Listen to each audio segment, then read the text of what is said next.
Тыныштық па? Рацияны бер. Агат, Буран 127-ге жооп бер. Пәтерден өлген адамның денесі табылды. Бізге мәйіт тасымалдайтын көлік керек. Неден өлгені әлі белгісіз. Фурманов 37, 38 пәтер. Мақатаев көшесінің қиылысында. Осылардың араласпайтын жер жоқ екен.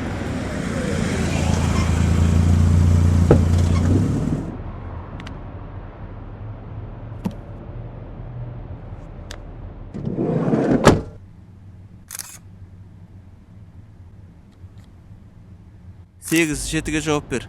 КТК-дан қонақтар келді. Күтіп алыңдар.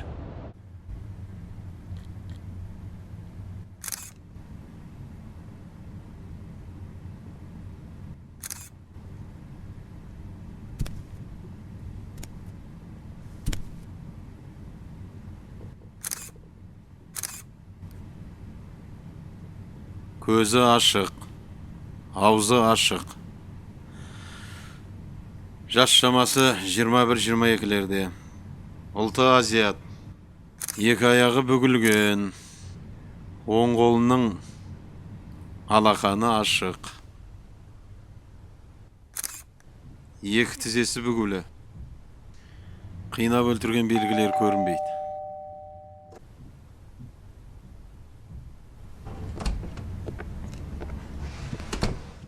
Сәлеметсіздер? Сәлеметсіз. Біз КТК телеарнасының рейдер бағдарламасы. Кірсін. Кіріңіздер.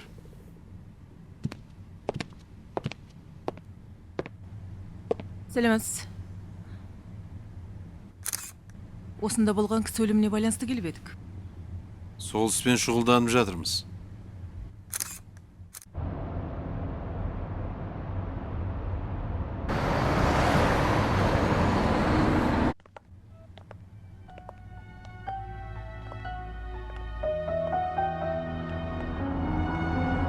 Түні мен ұйықтай алмадым. Тыныштық па? Сабаққа кешігіп келдің ғой. СТО-ға барғам. Бамперім жасаттым. Айтпақшы, Бақтияр неге көрінбейді? Оған не болған? Кеше кеш тарқадық қой. Ұйықтап жатқан шығар.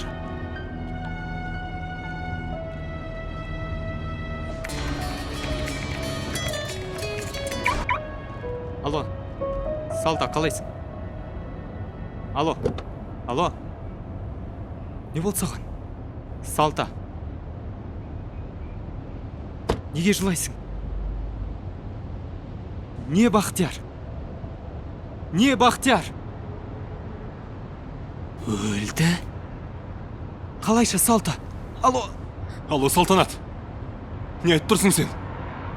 Сенімдісің бе? Жоқ. Мүмкін емес. Қателесіп тұрған шығарсың. Кім айтты саған? Жоқ. Мүмкін емес. Мүмкін емес. алло, Салта, кешке клубта кездесеміз.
Болсай.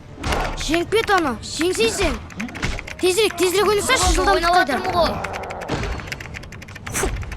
Тез секір. Ұрдым мен саған. Қарамайсың ба, секірдім мен, ұрдым. Өлтір, жол берме оған. Әрине өлтіремін. Атсай, ата бер. Қорқаш сен содан, а? Бұрыл. Қорқыппын ба? Тез ат.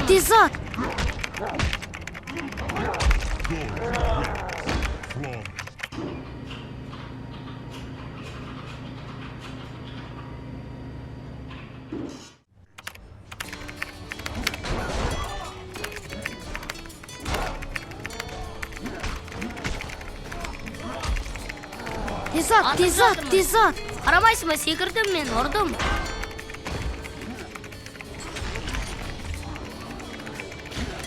Алло, мама. балам, не істеп жатырсың? Досым екеуміз, ол маған қонаққа келген, компьютер ойнап жатырмыз. Мен бүгін кеш келем. Тамақ тоңазытқышта тұр. Соны жылтып іш жарай ма? Тамағын ішем. Компьютердің алдында көп отырмаш. Сабағыңды оқы. Жарайды.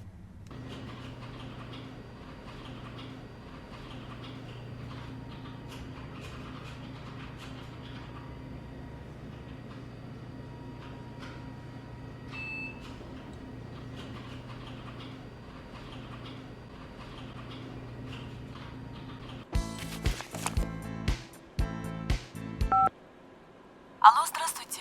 Здравствуйте. Да, я вас слушаю.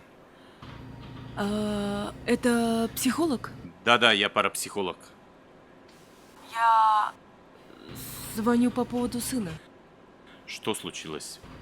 Он целый день сидит за компьютером, заходит в агент и общается с кем попало. Я в безвыходном положении.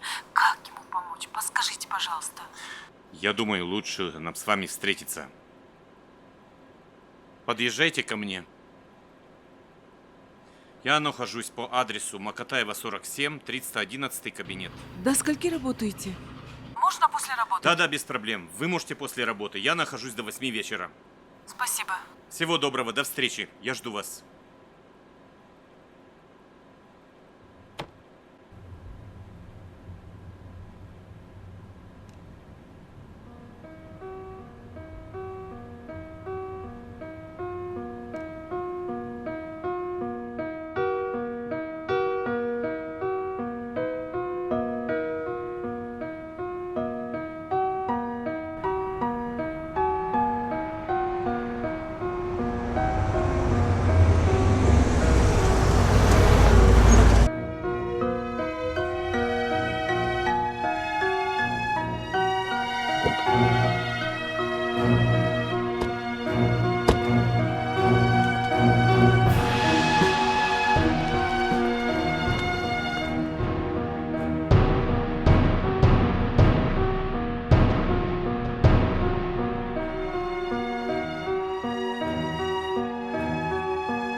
Да, я помню ваш звонок очень хорошо.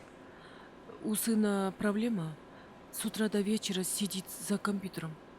Не могу остановить. Эта проблема не только ваша. У многих сейчас школьников, детей возникает такая проблема. В компьютере, интернете, соцсетях они находят другой свой мир. И уходят туда от своих проблем. Неизвестно, с кем он общается в агенте. Он же не видит, хороший человек, плохой, какие у него намерения. Чем он дальше там будет находиться, тем будет хуже для его психики. Вы общаетесь с ним достаточное количество времени? Нет, я утром ухожу на работу, потом поздно возвращаюсь домой. Ему нужно просто больше общаться с вами. Ему нужно ваше внимание, внимание матери. Постарайтесь, чтобы вы находились больше с ним. И попробуйте найти какое-то занятие. Может быть, запишите его куда-нибудь в спортивную секцию, если у него есть наклонности. Понятно.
Иә.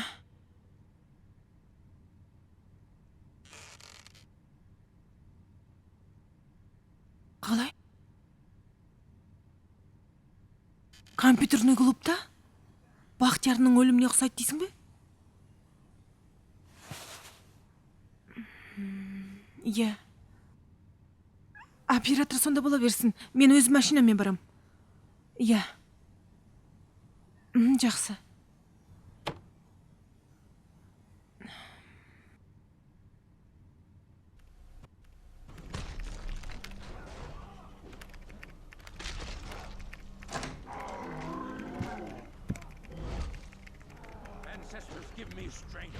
Мама, қайда баратсыз? Жұмысқа. Бүгін демалыс емес пе еді? Шұғыл шаруаларым шығып қалды бұдым. Мам, кеше айтып едіңіз ғой медеуге барамыз деп. Балам, медеуге келесі жолы барайық. Тірліктерін бітіріп алайыншы. Ылғи осы, жұмысыңыз да бітпейді. Менің сабағыма да бармадыңыз. Балам, мұғалімдеріңмен өзім жолығып сөйлесем. Мен ерігіп жүрген жоқпын ғой. Сен андағы компьютеріңді көшір. Сабағыңа жақсылап дайындал. Түсіндің бе? Сен мені тыңдап тұрсың ба? Мен кеттім, жақсы.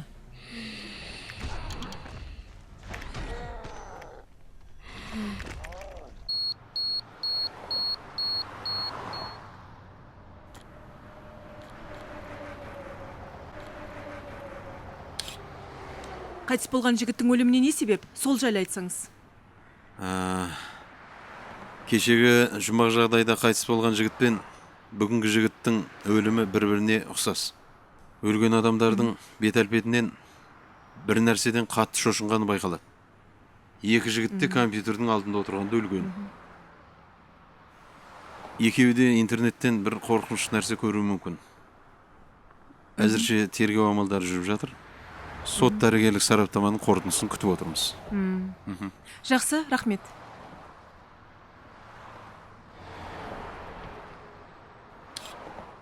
Сонда күдік келтіретін ешқандай айғақ жоқ болғаны ма? Жоқ, әзірше ештеңе жоқ.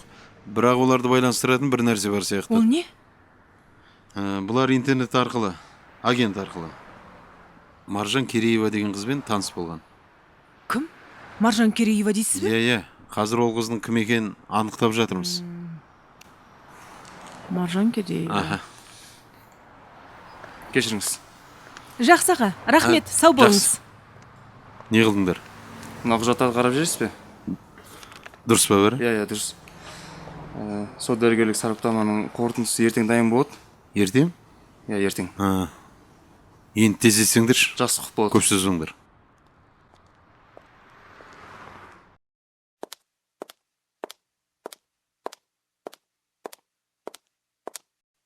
Ассалаумағалейкум. Уағалейкум. Не үшін шақырдың? Қарашы мына жақ. Тоқта. Айналшы. Опа, тоқта. Мынау қайдан келген? Мен қайдан білем? Жаңа кадрды атқа айналдыршы. Көрдің ба? Тоқта осы жерден. Мынау елес қой. Таң қалып отырмын. Мұндайда бола ма не? Сол үшін шақырдым ғой сені. Көзі қорқынышты екен мынаның.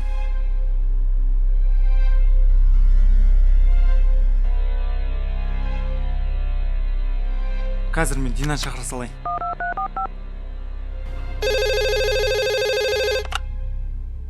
Алло? Дина, монтаж бөліміне Не болып қалды? Келгенде көресің. Қазір.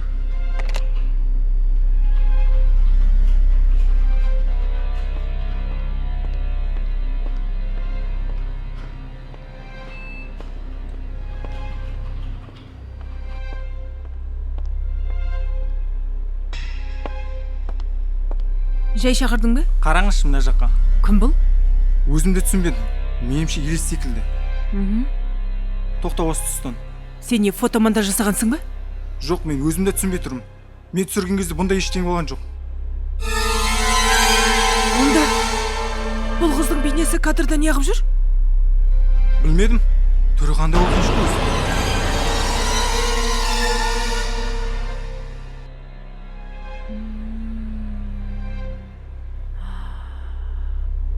Мүмкін қайтыс болған жігіттің өліміне себеп болған осы шығар.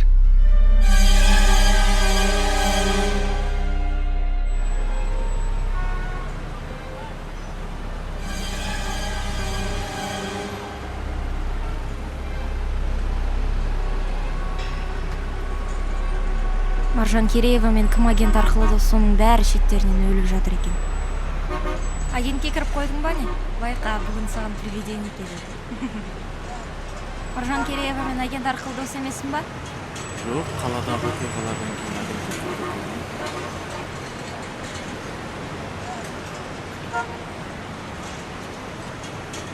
естісіңдер ме? Агентке кірген адамдар өліп жатыр дейді. Осы агент деген пәле болды, а? Барлығын қорқытатын.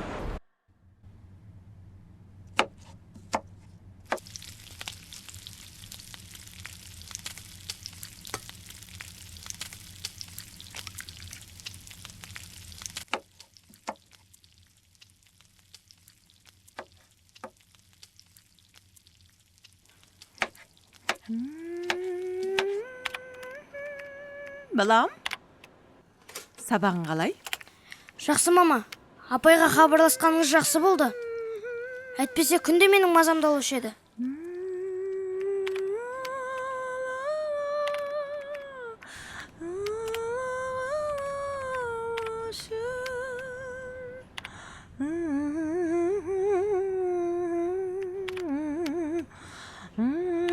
Балам, кел, тамақ дайын боп қалды. Мама, қазір барым.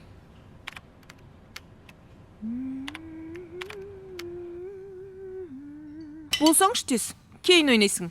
Мама, мен ойын ойнап жатқан жоқпын. Енді не істеп отырсың? Мен агентте отырмын.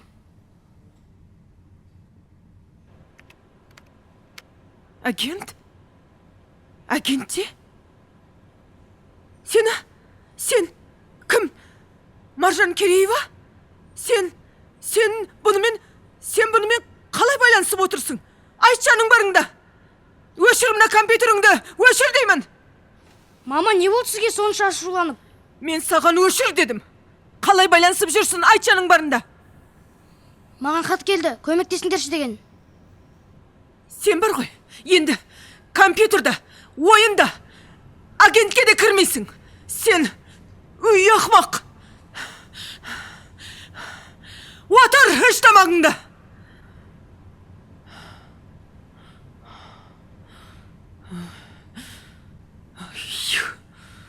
Сенің агентте нең бара?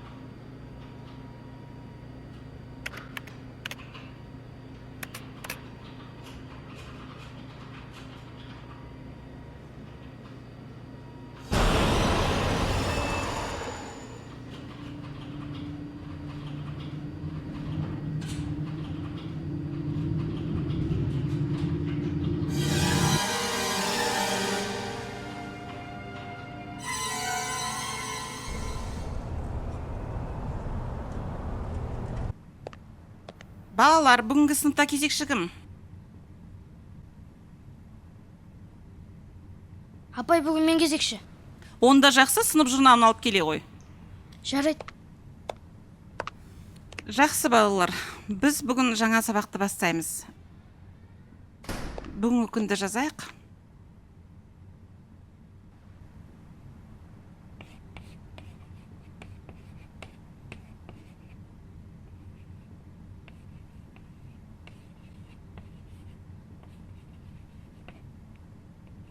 Дәптерлеріңе бүгінгі күннің ретін жазайық. Сонымен балалар, өткен сабақта сын қимыл істеуінің түрлерін өткенбіз. Қимылдың іс-әрекеттің сынын, белгісін білдіретін істеуді кім айтады? Апай, өмірде призрак бар ма? Алинор, отыр. Не айтып тұрсың? Ондай болмайды. Не болса соған сене бергенше одан да сабағыңды оқымайсың ба? Неге тыңдамай отырсың сен? Яғни сын қимыл істеулердің түрлерін өткенбіз, иә? Оның сұрақтарын білеміз, етістіктермен тіркесіп аударғанын білеміз. Одан кейін, яғни біз етістіктердің тіркестерін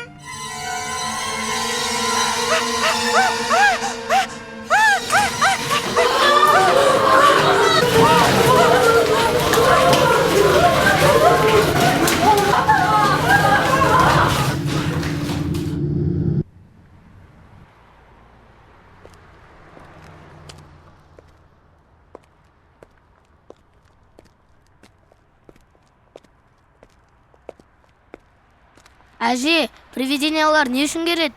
Үй жаным балам, оны неге сұрадың? Мектептегі оқушылардың бәрі айтып жүр ғой. Жаман, пиғылы жаман. Нашар үлкен адамдарға келеді. Таса жүретін, өтірік айтып ешкімді алдамайтын адамдарға оның зияны тимейді балам. Ал оны көрсе не істеу керек? Одан қорқатын еш нәрсесі жоқ балам. Бисмилла деп айтсаң ол кетіп қалады ғой. Солай ботам.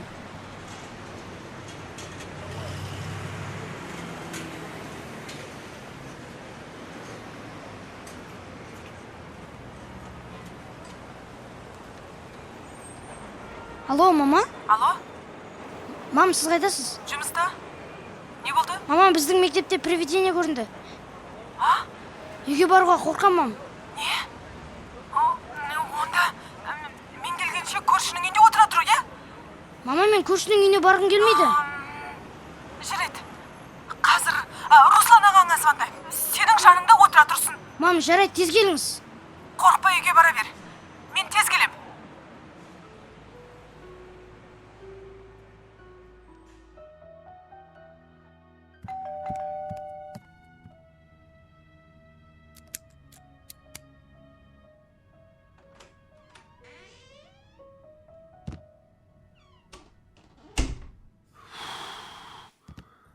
Ей, Ермек, не болды қорқып? Біздің мектепте барлық балаларға привидение көрінді. Қандай привидение? Аға, біз одан қорықтық. Қорықпай ақ жалғыз өзің отыра берседің ғой. Не болды қорқып? Аға, одан бәрі қорқады. Ей, жүр.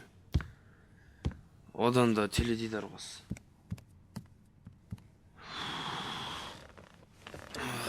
Пультта кел. Қазір. Бокс көрейік та, бокс. Бір емес бірнеше мәрте жеңіске жеткенсіздер, жақсы. Сен барда аны білмеге есігіңді ашып қой, сабағыңды оқы. Қорықпа, мен осындамын. Бар жүр, оқы сабағыңды. Жеңіске жеткен жоқ. Қазақстан қарсапында қанат бір емес 3-4 кездесуде дәл осы қарсыласының уақыты.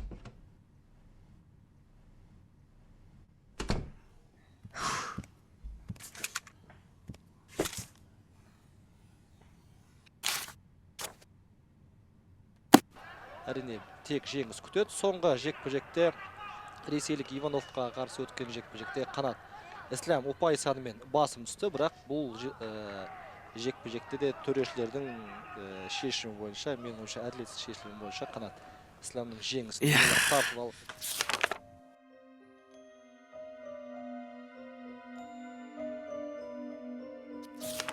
Бізде қанат, әрине, бұл жекпе-жекте мен ұтылған жоқпын, басым түстім. Бірақ төрешілер жеңісті қонақ спортшыға берді деп есептеген болатын. Артынан дәл осы ресейлік Ивановпен сұхбаттасуға да мүмкіндік алдық. Ивановты өз кезегінде қанаттың басым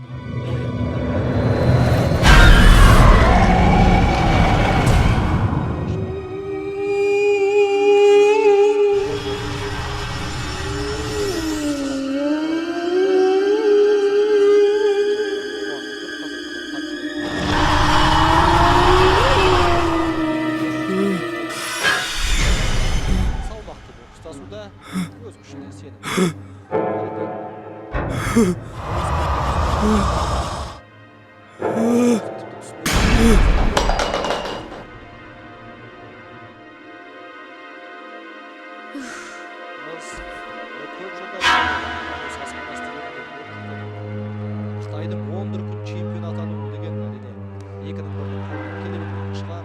Сондықтан да сондай.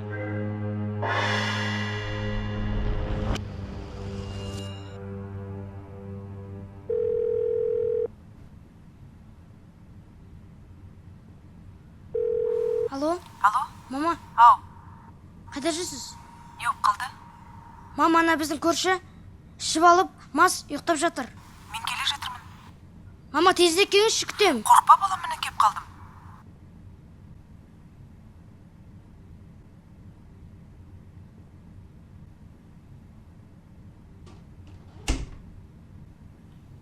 Қалайсың балам? Руслан аға ұйықтап қалды, мен қорықтым. Ағаңды оят, үйіне барсын.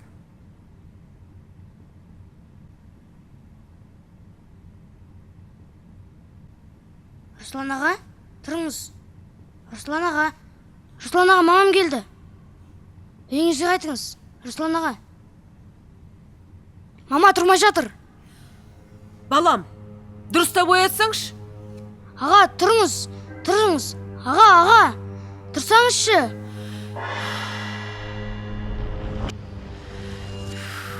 Тұрмайды, мама. Аға, тұрыңыз. Тұрмайды. Руслан, тұршы, Руслан. Руслан, тұр, мен келдім. Тұр деймін мен саған. Тұр деймін, саған не болған? Тұрсаңшы. Руслан. Мынау мас емес қой. Мынаған бірдеңе болған ба? Руслан, саған не болған? Ашшаңсы көзіңді. Тұр деймін мен саған. Руслан! Тұр деймін мен саған. Өліп қалған ба мынау? Руслан!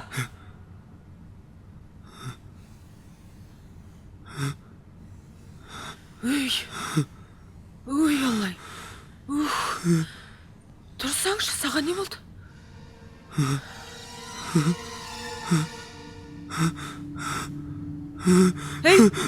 Руслан?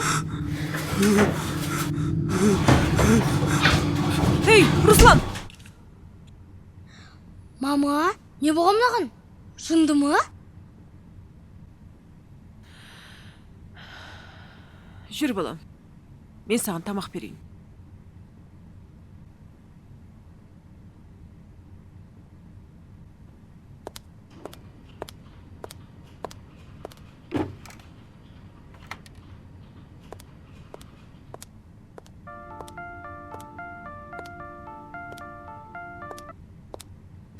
Алло, Асылбек? Сен қайдасың? операторлық бөлімдемін.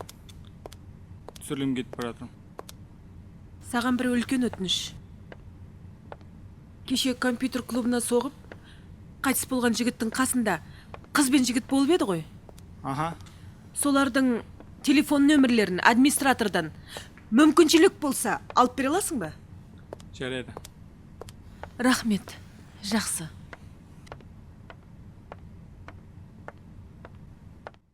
Я работаю журналисткой. Да. Сейчас веду передачу о паранормальных явлениях. Да, я слышал о фантомах, о привидениях, о странных происшествиях, которые нельзя объяснить, которые происходят у нас в городе.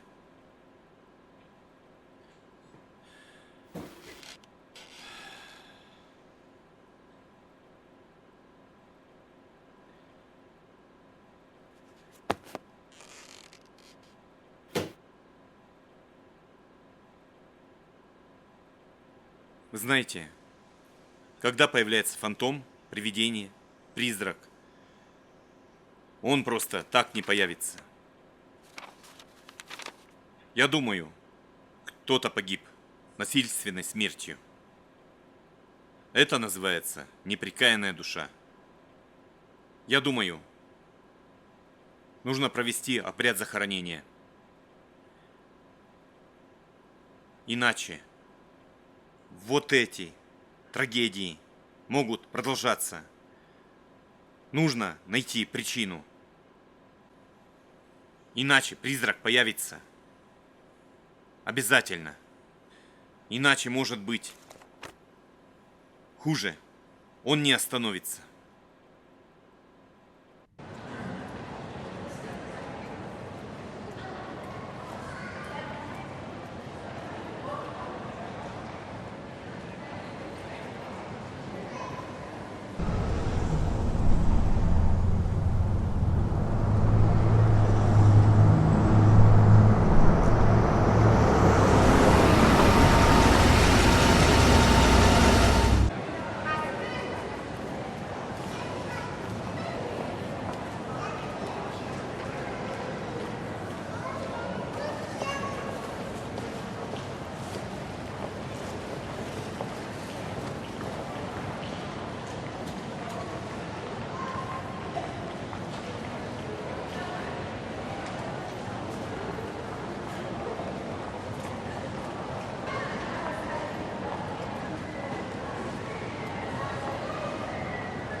Саламатсыз ба? Сәлеметсіз. Достарыңның арты қайырлы болсын. Рахмет. Мен не үшін кездескіңіз келді? Сен олардың қандай жағдайда қайтыс болған білесің бе? Жоқ. Олар қиын жағдайға тап болған. Соған қатысы бар адамдардың бәрі өлуі мүмкін. Жасырмай айт. Мен ештеңе білмеймін.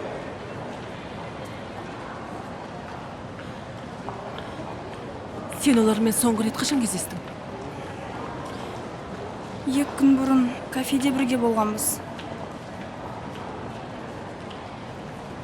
Сосын такси шақырып үйге кетіп қалдым. Содан көрмедім. Салтанат, сен мені дұрыс түсінші. Мен парапсихологта болдым. Оның айтуынша, сенің достарыңның өліміне қайтыс болған бір қыздың рухы себеп болуы мүмкін. Сондықтан сен бірдеңе білсең жасырмай айт. Оны дұрыстап жерлемесе, оның жаны жай таппайды. Адамдар өле береді сосын. Қалай? Неге өле береді? Мен ештеңе білмеймін. Мен саған жамандық ойлап тұрған жоқпын. Менің оған ешқандай қатысым жоқ. Мені мазаламаңызшы.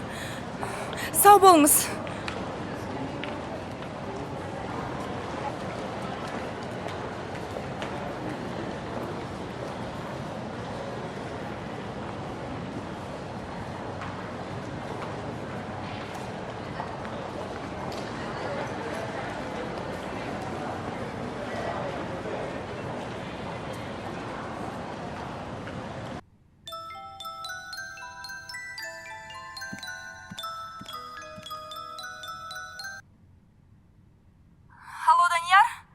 Сәлем, Салта. Данияр, сен мен тез жолығу керек. Не болды? Айттым ғой жолығу керек, бір жағдай болып қалды. Кездескенде айтамын. Жақсы. Гарнетте кездесейік. Қазір барам.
Осының арты жақсы болып кетсе екен.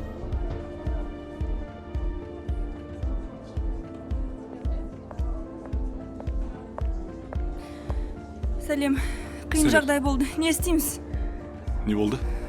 Ол біздің жасаған қылмысымызды білетін сияқты. Кім? Нені біледі? Журналист. Қайдағы журналист айтып тұрсың сен? Білмеймін. Тоқта. Дұрыстап түсіндіріп айтшы. Кім? Нені біледі? Кім нені біледі? Деймін. Мені бір журналист кездесуге шақырды. Содан Ол бізден сезіктенетін сияқты. сол үшін айттым ғой, мен сендерге ешкіммен сөйлеспеңдер, тіс жармаңдар деп.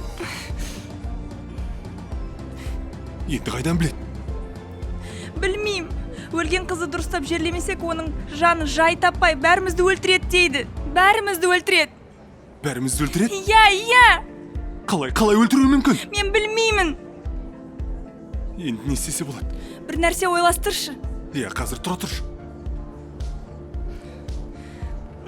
Біз ғана қалдық. Бір нәрсе істемесек бәріміз де өлеміз.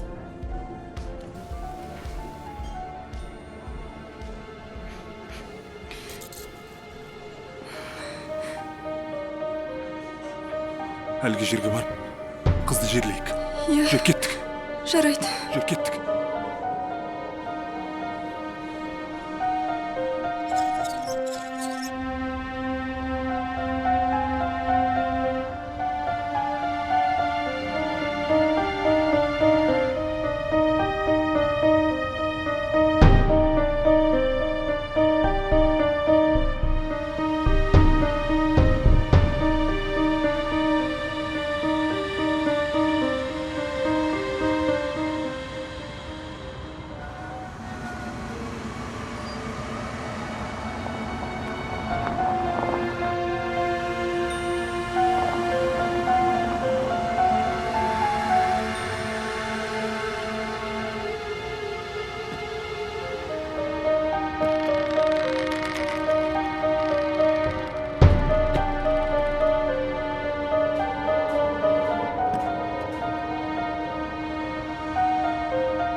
Данияр!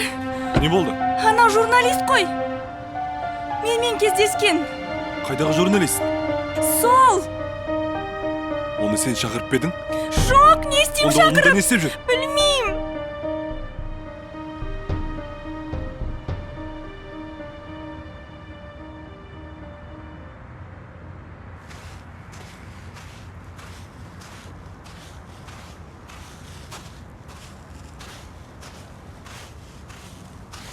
Сәлематсыңдар ма? Саламатсыз ба? Сендер мұнда жай жүрсіңдер ме? Салтанат, сендер бір нәрсе жасырып жүрсіңдер. Шындықтарыңды айтыңдар, әйтпесе бәрімізге жаман болады. Мен ештеңе білмеймін. Ендеше күректі не үшін ұстап Онда жүрсіңдер? сіздің не шаруаңыз бар? Сен неге түсінбейсің? Мен сендерге жау емеспін. Егер өлген қызды тауып, дұрыстап жерлемесек, бұдан да көп адам өлгелі тұр. Егер шындықтарыңды айтпайтын болсаңдар, мен сендерді полицияға Жоқ, өтінем. Тек полицияға айтпай қойыңыз. Өтінем, айтпай қойыңыз. Біз бәрін айтып береміз. Бұл жағдай былай болды. Өткенде түнгі клубтан шығып, достарымызбен бірге келе жатқанбыз.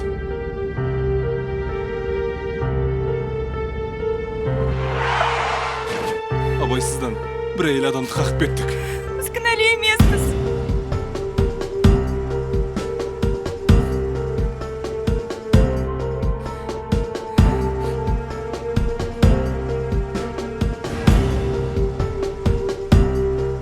Біз полицияға ұсталғымыз келмеді.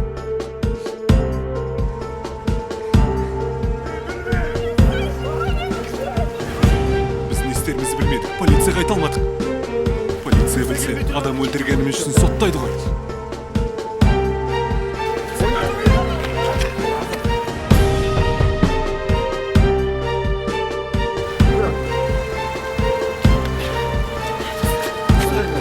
Біздің еш кінәміз жоқ. Біз не істерімізді білмедік. Полицияға айта алмаймыз.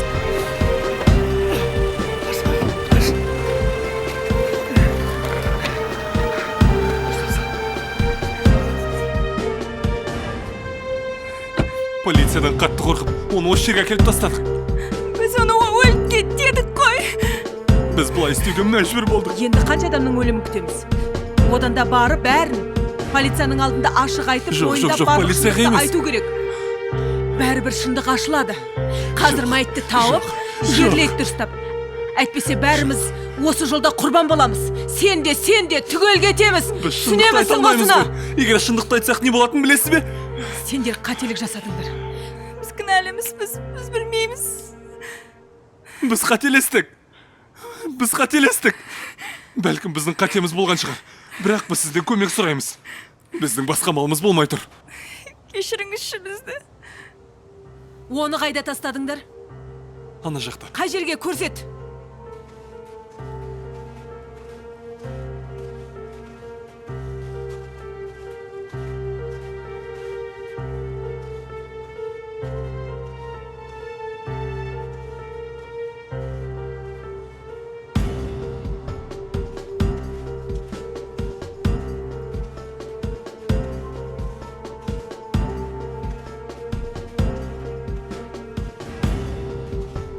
Кәне, қайда тастадыңдар? Мына жерлерге тастаған сияқты болатынбыз. Енді тастасаңдар, қайда кетті? Ана жақта шығар енді, жоқ қой мына жерде. Жоқ, мына жерге тастаған сияқты еді ғой, білесің бе? Жоқ, ана жақта ғой. Кеттік. Жоқ, осында сайдың ішіне тастағанбыз.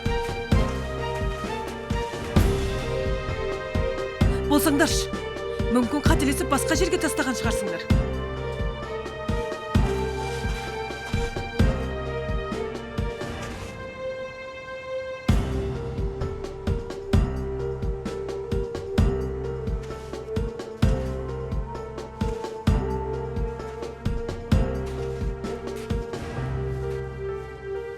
Кеш болса батып барады.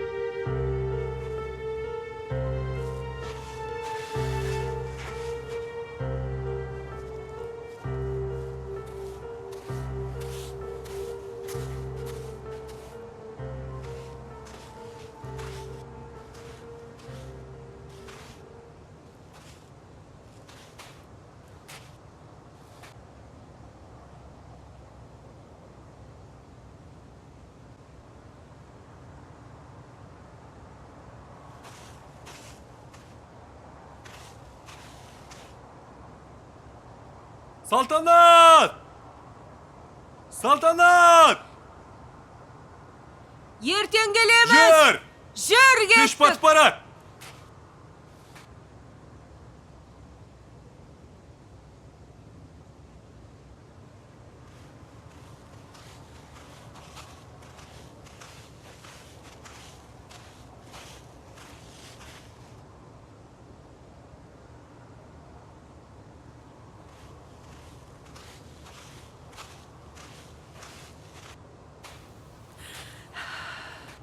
Қайда кетіп қалды?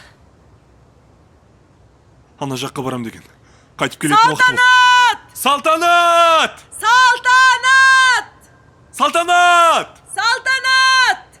Қазір барамын.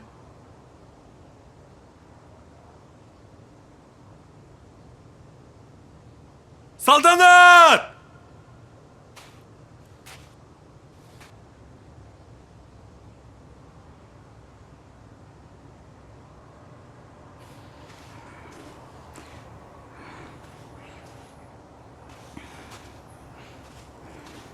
Салтанат!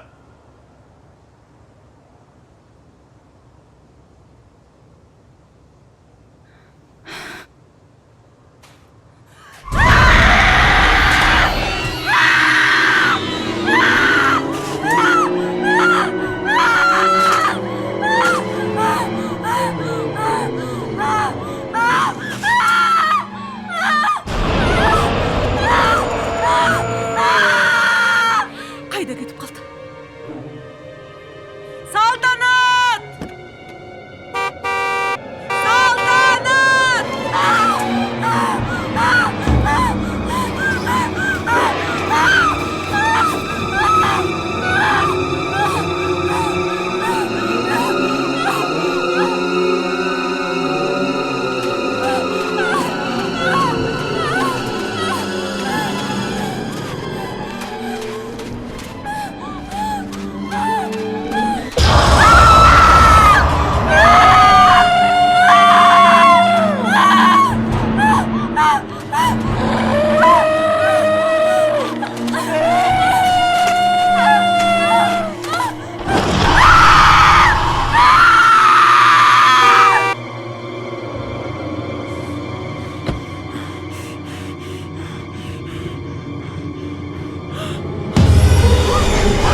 Hazır. Hazır.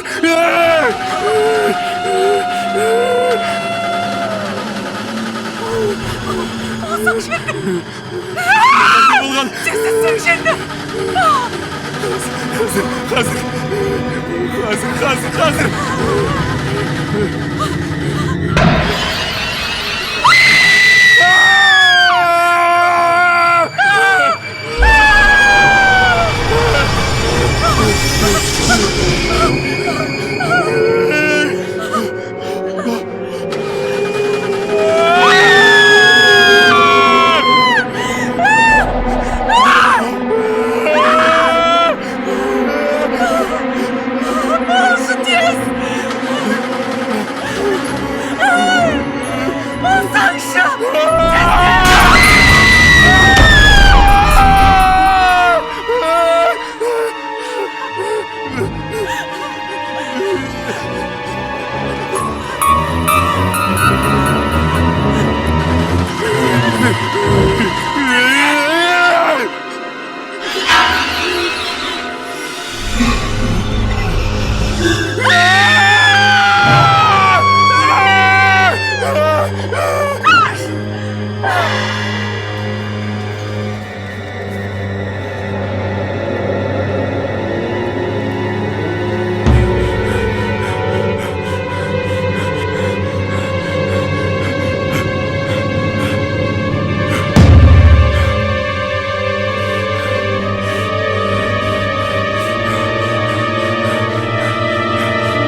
Кешегі оқиға осы жерде болған ба? Иә, осы жерде болған. Өткен жолы мына жолмен келгенбіз.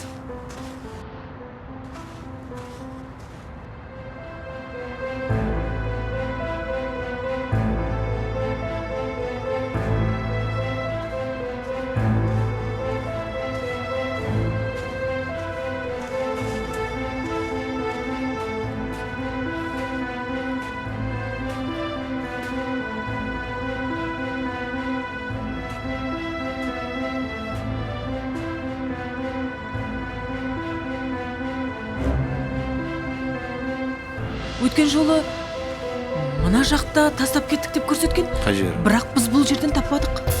Ана қырдың астында.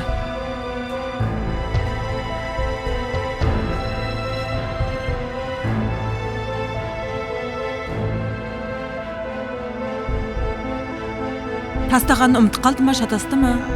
Бірақ бұл жерден таппадық. Одан кейін мына тұстарды көрсетті, анау тұстарды. Ештеңе таппадық, ештеңе болған жоқ. Артынша қараңғы түсіп кетті. Содан кейін сізге айтқан оқиға болды. Жолшыбай! Не істеп жүрсің сен? Қарасаңшы мына жақ. Құп болады. Мына жақты қараңдар. Былай.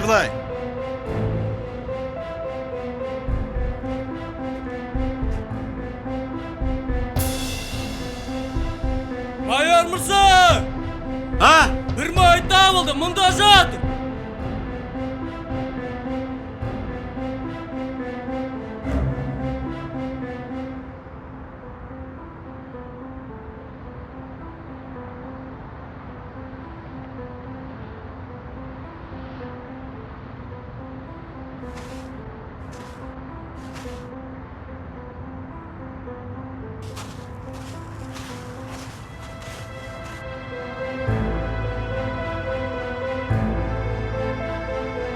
Жолдан лақтырып кеткен бе? Мына жолмен жанталасып еңбектеп келген. Міне ізі көрініп жатыр. Иә. Жаны қиналғанын шығар, көмектесімдеші деп есемеші бергені.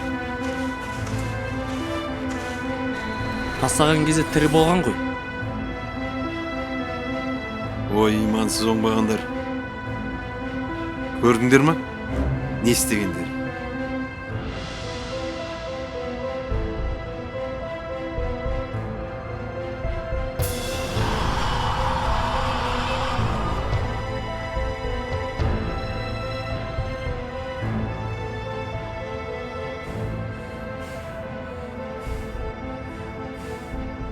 Майор Мырза, екінші мәйіт табылды қырдың артында. Қай жерде? Ана қырдың артында.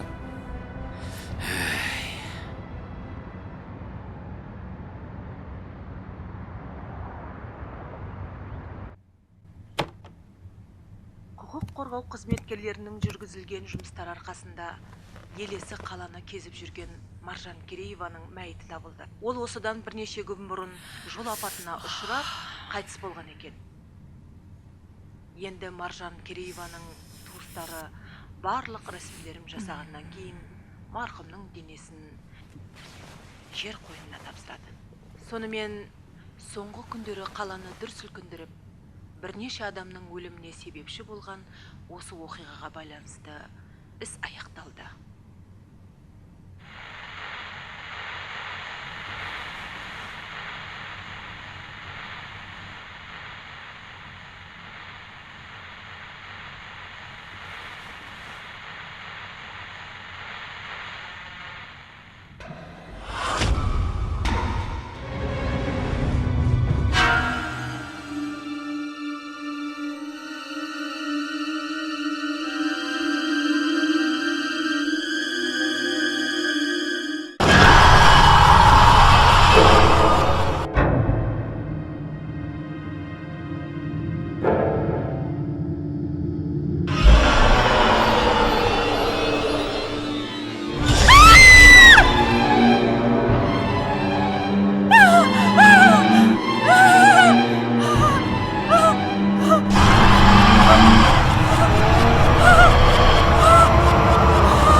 Маржан Кереева күйеуімен ажырасқан.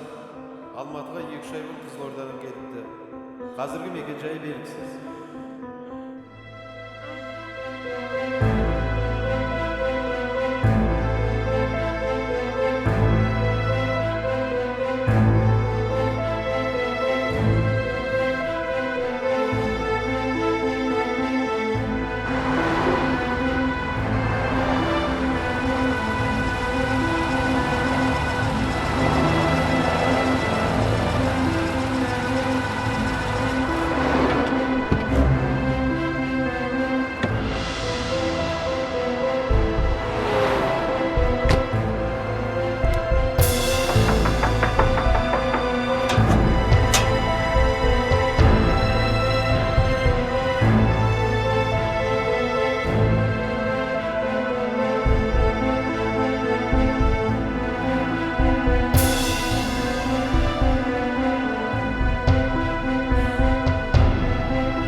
Boy tamақ ішпей анаңдан күтіп қиналдың-ау, Маржан.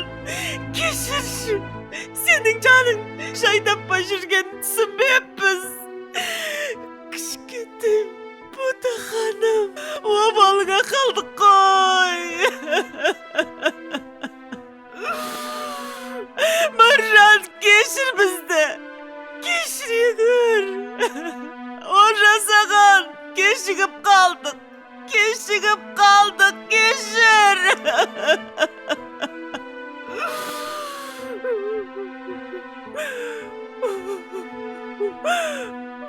Күнәліміз, біз күнәліміз. Құлыным, ботам, кешір.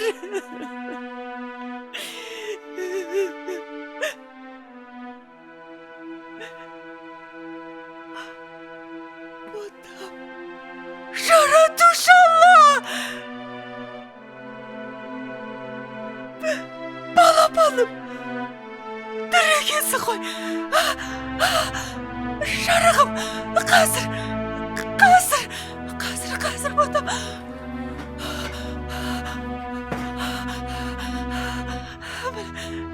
Қазір балапаным, шағой, жаным, шағой.